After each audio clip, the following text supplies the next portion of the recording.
हरे कृष्ण। ग्रंथराज श्रीमद् भागवतम की जय। श्रील प्रभुपाद की जय। श्रीमद् भागवतम कथा रूप अध्याय 144। यदुवंश को साप। 11वां स्कंध। जब भूमि देवी आसुरी राजाओं के बोझ तले दबी जा रही थी, उस समय उसे राहत देने के लिए भगवान विष्णु ने अवतार लिया।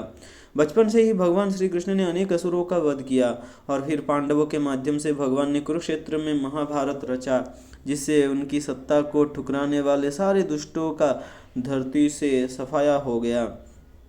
एक दृष्टि से अब भगवान का प्रयोजन पूरा हो चुका था, परंतु उन्होंने विचार किया कि स्वयं उनका यदुवंश भी पृथ्वी पर एक भारी बोझ है। अति परिचय अवज्ञा अर्थात भगवान श्री कृष्ण के सानिध्य में रहते रहते कुछ यदुवंशी भगवान श्री कृष्ण को कम महत्व देने लगे थे और कई बार उनकी इच्छा के विरुद्ध भी कार्य करते थे।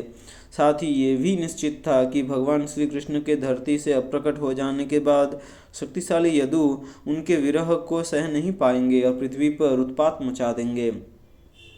इन सब बातों पर विचार करके भगवान ने परस्पर कलह के माध्यम से यदुवंश को समाप्त करने की एक योजना बनाई। दूसरे शब्दों में, भगवान अपने धाम लौटते समय अपने नित्य पार्षदों को भी अपने साथ ले जाना चाहते थे।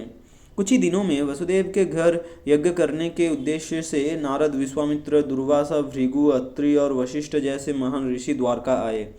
यज्ञ की समाप्ति पर वसुदेव के घर में काल स्वरूप में निवास कर रहे श्री कृष्ण ने इन ऋषियों को पिंडारक, आजकल ये स्थान गुजरात में आता है, नामक तीर्थ पर भेज दिया। यदुवंश के अनेक युवक भी उनके साथ वहां गए। एक दिन शरारत करने के लिए उन्होंने जाम्बवती के पुत्र शांब को स्त्री के कपड़े पहनाए और उसे लेकर ऋषियों के पास पहुँचे। ऋषियों के चरण छूने के बाद उन्होंने बनावटी नम्रता दिखाते हुए कहा, हे ब्राह्मणों, कजरारी आंखों वाली ये स्त्री आपसे कुछ पूछना चाहती है, परंतु इसे लाज आ रही है। हे ऋषिवरों, आप तो त्रिकालज्ञ है। ये गर्भवती स्त्री जानना चाहती है कि इसके गर्भ से पुत्र का जन्म होगा या पुत्री का। उन युवकों की उद्दंडता से भलीभांति परिचित वे ऋषि अत्यंत क्रुद्ध हो गए और घोषणा की, अरे मूर्खों, ये स्त्री एक लोहदंड को जन्म देगी जो तुम्हारे संपूर्ण वंश के विनाश का कारण बनेगा। सुनते ही वे युवक भयभीत हो गए और जब उन्होंने सांब के ऊपर पड़े वस्त्र उतारे तो उन्हें उसके पेट पर एक लोहे का मोटा डंडा मिला।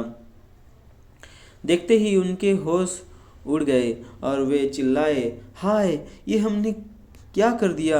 कितना बड़ा दुर्भाग्य है। हमारे माता पिता अब क्या कहेंगे? इस प्रकार बातें करते हुए वे उस लोह दंड के साथ अपने घर पहुँचे। मुरझाए हुए चेहरों के साथ उन्होंने राज्यसभा में प्रवेश किया और महाराज उग्रसेन के सामने वह डंडा रखते हुए सारी कहानी कह सुनाई। जब द्वारकावासियों ने ब्राह्मणों के शाप को सुना और उस लोह दंड को देखा तो वे आश्चर्यचकित तथा भयभीत हो गए। महाराज उग्रसेन ने उस दंड को पिसवाकर चूरा कर दिया और समुद्र के बीच जाकर स्वयं अपने हाथों से वहां फेंक आए। उन्होंने दंड के उस छोटे से टुकड़े को भी फेंक दिया जिसका चूर्ण नहीं बनाया जा सका था। एक मछली ने उस टुकड़े को निगल लिया और वह सारा चूर्ण बहकर तट पर आ गया।